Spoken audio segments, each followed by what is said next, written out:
उन गलतियों से। जयराम जी की। तो बड़ा ध्यान से सुनना, मैं सबके लिए बता रहा हूं, गिनती आप गिनते जाना, बोलता मैं जाऊंगा। जयराम जी की। पहला अपराध यह है कि कोई भी व्यक्ति बिगर स्नान करे भोजन नहीं करना चाहिए। बिगर स्नान करे भोजन नहीं करना चाहिए। दूसरा अपराध है सूर्य उदय के बाद सोना नहीं चाहिए। तीसरा अपराध है अशुद्ध अवस्था में, अशुद्ध समझते हो, जैसे शौच करके आए हैं, आजकल तो घर में बन गए, मगर कहीं भी जाएं जंगल में या घर में, बिगर हाथ पैर धोए, शरीर के ऊपर छांटे डाले बिगर घर में प्रवेश नहीं करना चाहिए। इसके बाद में बिगर हाथ पैर धोए भोजन नहीं करना चाहिए। बिगर कुल्ला करे भोजन कर लिया, बिगर कुल्ला करे सोना नहीं चाहिए। इसके बाद में कुल्ला कर लिया, बाहर से कहीं से भी आए बिगर हाथ पैर धोए, बिना हाथ पैर नहीं धोए तो घर में नहीं घुसना चाहिए। जूते उतारो, जो भी वस्त्र हैं उनको बदलो, हाथ पैर धो के फिर घर में घुसो। दूसरा, घर के गेट के बाहर आपके द्वार पे एक कांच होना चाहिए। बोले कांच होने से क्या होगा? बोले किसी की यदि नजर लग जाए आपके व्यापार में या आपको, आप अच्छा बोलते हैं, अच्छा शरीर है, अच्छा देखते हैं, अच्छे से पढ़ते लिखते हो, और किसी की नजर लग जाए तो जैसे ही आप घर में घुसोगे तो नजर बाहर रह जाएगी। फिर यदि किसी ने छोटा मोटा टोना टोटका यदि किसी ने करा है आपके ऊपर, जैसे ही कांच के पास जाओगे तो टोना टोटका वहीं बिखर जाएगा, वापस चला जाएगा। जयराम जी की। पवित्र रहना। हाँ। जहां शुद्धि वहां सिद्धि, जहां शुद्धि नहीं वहां सिद्धि भी नहीं। इस बात का ध्यान रखना। इसीलिए मैं कहता हूं मुझे कोई हाथ मत लगाओ, पैर मत पकड़ो, स्पर्श मत करो। मैं कोई घिस नहीं जाऊंगा, मेरी कोई हाथ या पैर या कुछ कम नहीं पड़ जाएगा, सब वहीं का वहीं रहेगा। मगर हां, हमारी जो भक्ति में निष्ठा है भगवान के प्रति, आपकी अशुद्धि के कारण यदि मैंने पानी पी लिया तो मुझे दोष लगेगा, अशुद्ध अवस्था में पानी पी लिया। फिर हो गया यहां पर, अब घर में आए हैं, भोजन किया, हाथ पैर धोए, जूठे मुंह नहीं रहना है। अब पैर धो के ही सोना है। ले बोले पैर क्यों धो के सोना है? ठंड लगी, साफ करो। पेशाब करके आए तो हाथ पैर धो के कुल्ले करके फिर सो। बोले ठीक है, हाथ पैर धो के सुखो के फिर सोना है। बोले यदि गीले पैर करके यदि हम सोते हैं तो क्या नुकसान होता है, और गंदे पैर करके यदि हम सो जाते हैं यूं ही, कहीं से आए और सो जाओ, तो उससे क्या नुकसान होता है? बोले उससे धन का नाश होता है। बोले मेरे धन और उससे क्या संबंध है? बोले आप जब निद्रा लेते हो तो धरती पर माता पे जब आप निद्रा में जाते हो तो भगवान की गोद में जाते हो, तो भगवान जब आपको स्वीकार नहीं करेंगे तो लक्ष्मी भी आपके पास नहीं टिकेगी। इसलिए पवित्र होकर सोना चाहिए। अब नग्न अवस्था में नहीं सोना चाहिए, बिगर कपड़ों का कभी नहीं सोना चाहिए। बोले उससे क्या नुकसान होता है? भगवान शंकर का अपमान होता है यदि कोई नग्न अवस्था में सोता है। इसलिए बिगर कपड़ों का कभी नहीं सोना चाहिए। बच्चे अलग बात है, बोले दक्षिण दिशा में पैर करके नहीं सोना चाहिए। बोले क्यों, उससे क्या होता है? बोले दक्षिण दिशा में यदि पैर करके सोते हैं तो भगवान भैरव, काल भैरव उससे रुष्ट हो जाते हैं और उसकी मति घुमा देते हैं, और जब उसकी मति घूम जाती है तो उल्टे ही काम करता है। बोले यदि दक्षिण दिशा में सिर करके सोऊं तो पैर करने से तो नुकसान होता है, मैं दक्षिण दिशा में सिर करके सोऊं तो? बोले दक्षिण दिशा में सिर करके यदि कोई पति पत्नी परिवारजन सोते हैं तो उसको शांति भी मिलती है, निरोगता भी मिलती है और धन की प्राप्ति होती है। बोले जिनको विद्या प्राप्त करनी है उनको किधर सिर करना चाहिए? तो कहते हैं कि विद्या अर्जन करने वाले को पूर्व दिशा में सिर करके सोना चाहिए, और यदि सर्व सुख प्राप्त करना है तब भी पूर्व दिशा में सिर करके ही सोना चाहिए। और यदि कहते हैं कि पश्चिम दिशा में सिर करे और पूर्व के तरफ भी यदि पैर करे तो उसको क्या नुकसान होता है? बोले उसको अकाल मृत्यु मरता है।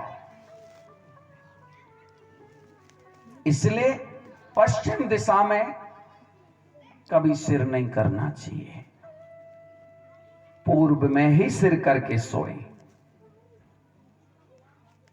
बोले और अंधेरे में नहीं सोना चाहिए। यदि अंधेरे में सोते हैं तो क्या होता है? अंधेरे में सोने से, नग्न अवस्था में सोने से उसको एक ना एक दिन ऊपरी हवा लग जाएगी। इसलिए कभी भी अंधेरे में ना सोएं, उजेला छोटा मोटा जरूर होना चाहिए।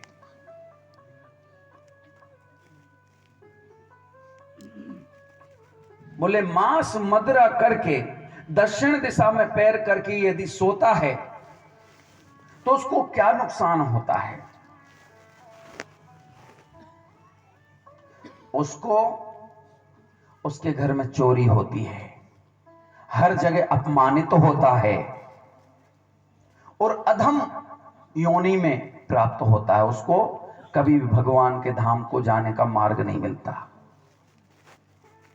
जो दक्षिण दिशा में पैर करे, उत्तर दिशा में सिर करे, नग्न अवस्था में सोए और मांस मदिरा के हाल में सोए, उसकी एक गति होती है। बोले और भी है, जो अपनी स्त्री को नशा के मद में मार के सोए और वो रोती रोती सोए,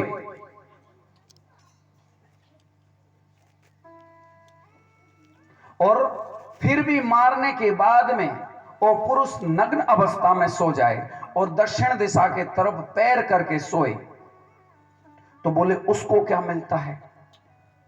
बोले वो संपत्तिहीन, स्त्रीहीन और भी कई कलंक लगते उसके ऊपर। जय राम जी की। बोले और क्या नहीं होना चाहिए? बोले सबसे श्रेष्ठ बात यह है कि कभी भी किसी की निंदा करके नहीं सोना चाहिए। बोले निंदा करके यदि व्यक्ति पूर्व दिशा के तरफ पैर करे और पश्चिम दिशा की तरफ सिर करे तो उसका क्या होता है? बोले उसके साथ भी बहुत बुरा हाल होता है। उसको बर हमेशा दूसरों पे शक रहेगा कि कोई मुझे देहर दे के ना मार दे। यदि निंदा करता हो, नशा की हालत में हो और निर्वस्त्र हो और पूर्व की तरफ पैर करके और पश्चिम की तरफ सिर करे और फिर यदि सोए तो उसको बर हमेशा रहेगा कि मुझे कोई जहर दे के ना मार दे।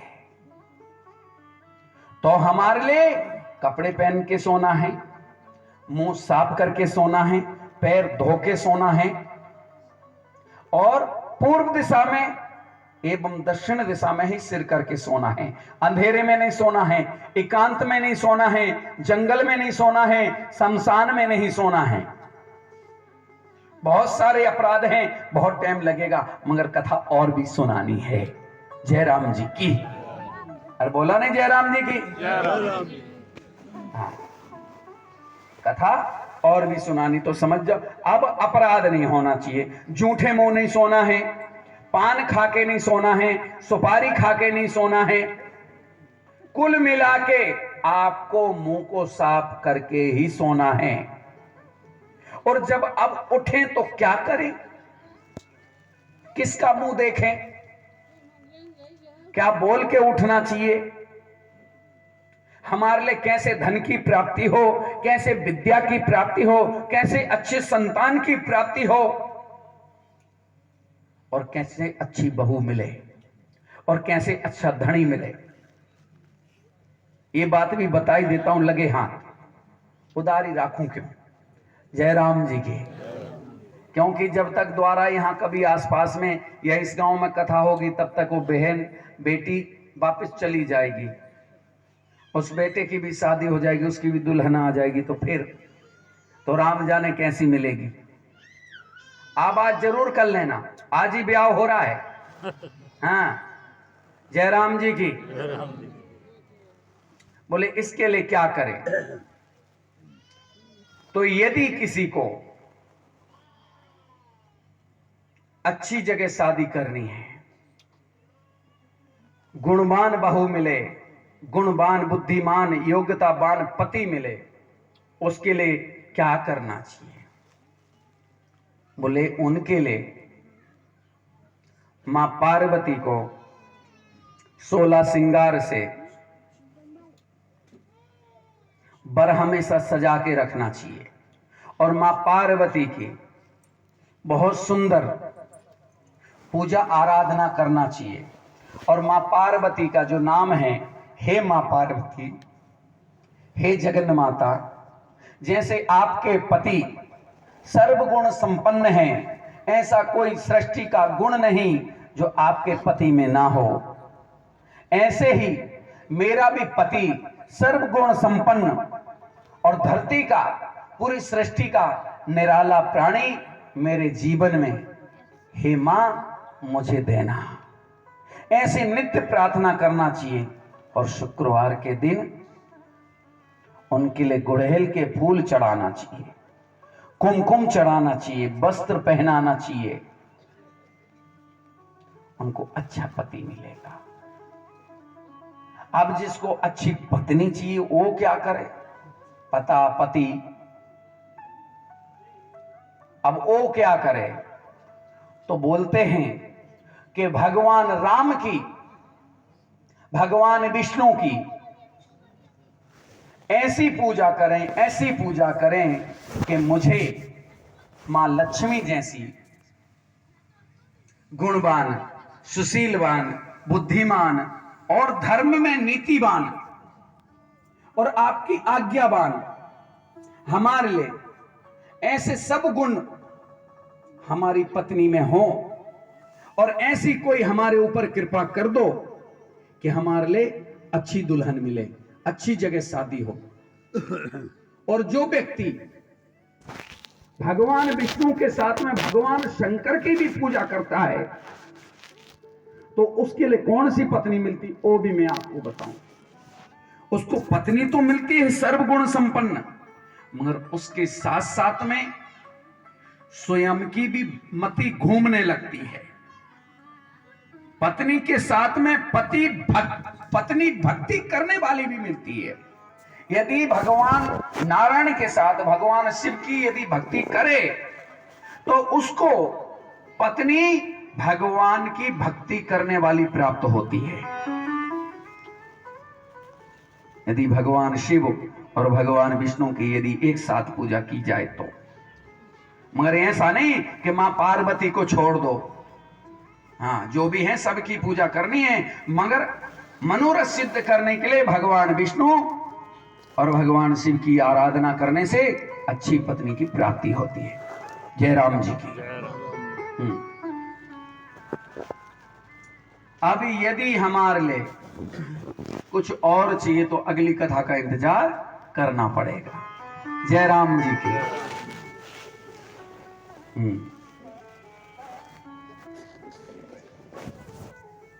श्री राम।